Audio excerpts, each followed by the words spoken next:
Hi, welcome to the Dalhousie University Station Officer course, Dealing with People. And I think anybody in the fire service recognizes how important that is. First of all, welcome to the course, as I mentioned, but also if this is your very first time in taking an online course, please don't be too afraid. We're using the Blackboard learning system in the course, and it only takes practice to sort of get to know all the hooks. So I urge you to go through it. Don't be scared of making errors and mistakes. We've all had to do it. We've all had a first time doing it. Having said that, the online course is different than the correspondence course.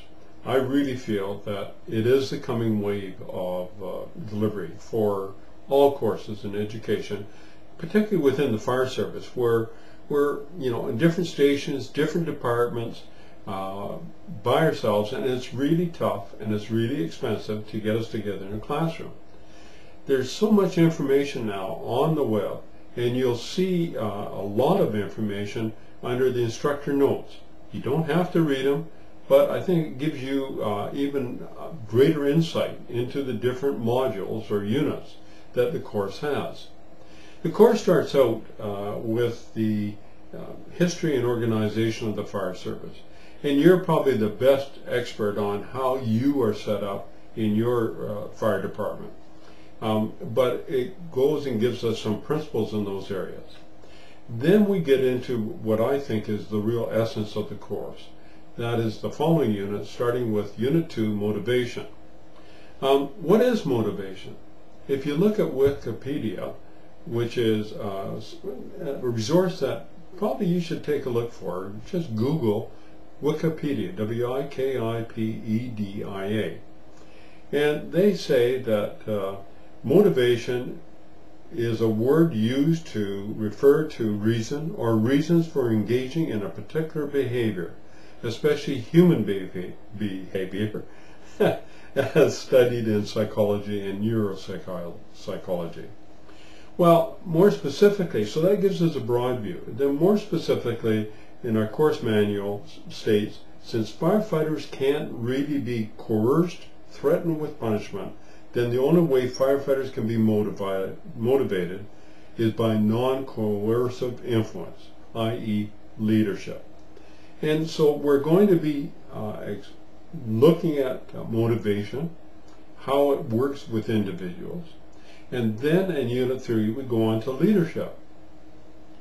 If we're going to be a station officer, if we're going to be a white shirt, a fire chief, or executive staff, we have to know how to be able to have our units and our organization function effectively. What is leadership? Well, again, let's take a look at Wikipedia. Leadership is one of the most salient points of the organizational context. However, defining leadership has been challenging. There are several important aspects of leadership, including a description of what leadership is under Wikipedia. Well, okay, so it gives us a little bit of broad view, and if we go and look under Wikipedia, you're going to see even more explanation on leadership.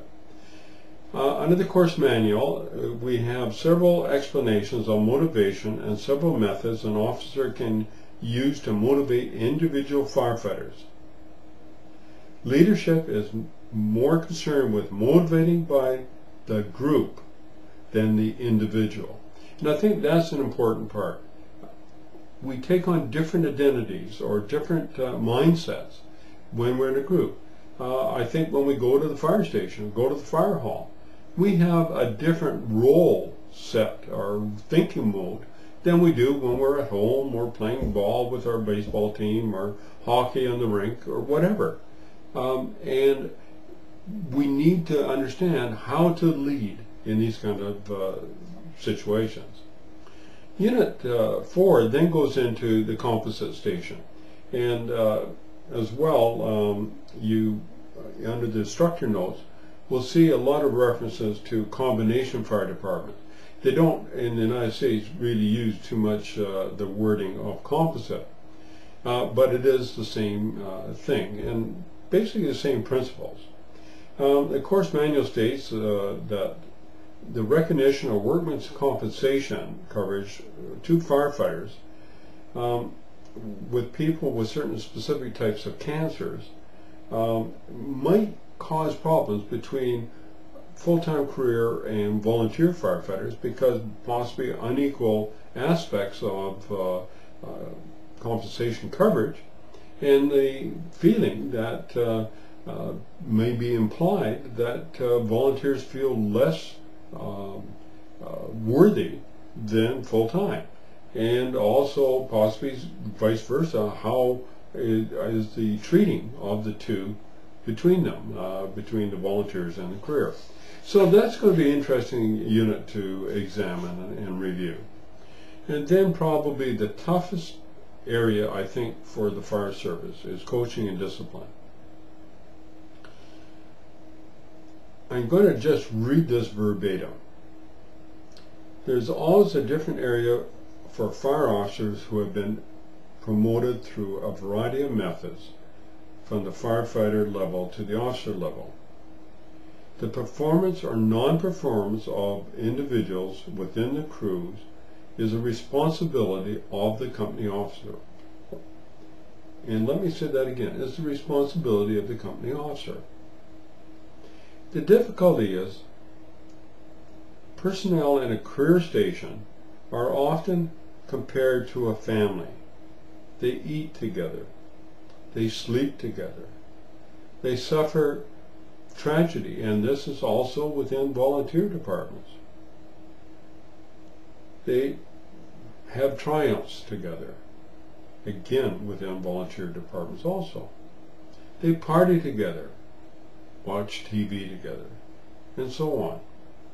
So how can we be fair and understanding and cognizant of that, and at the same time be ensuring that when people have difficulties or not pulling their weight or not doing the job the way it should be done, they in fact are able to be coached so that they can, and in the rare occasion, if they're not suitable for fire department response, that they're able to go on to another career and leave the fire service.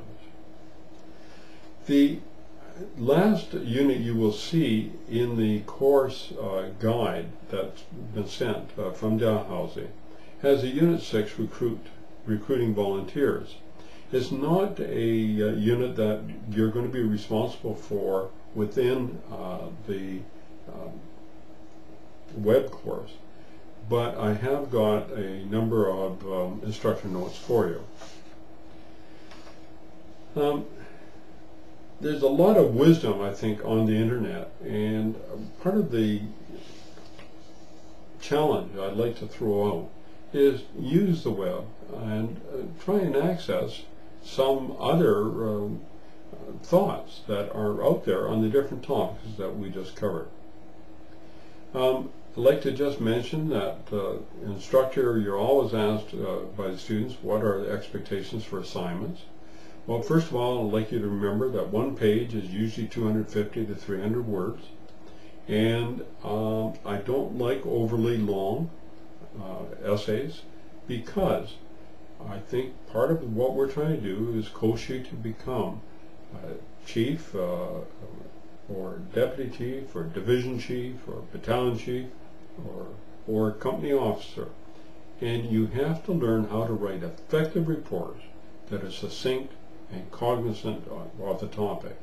At the same time, if you need a wider explanation, make an appendix with that supporting information. Then I, as a fire chief, or I as a city manager, or I as a mayor, could take a look at your report, short, succinct, and if I have, oh, where did that information come from? Or I wonder what that's all about, I can go to the appendix and see it there. I'd like to tell you that I'm looking forward to the course, and I think we're going to have a lot of fun while we're doing it. Take care, and we'll see you and hear from you further along in our course. Bye now.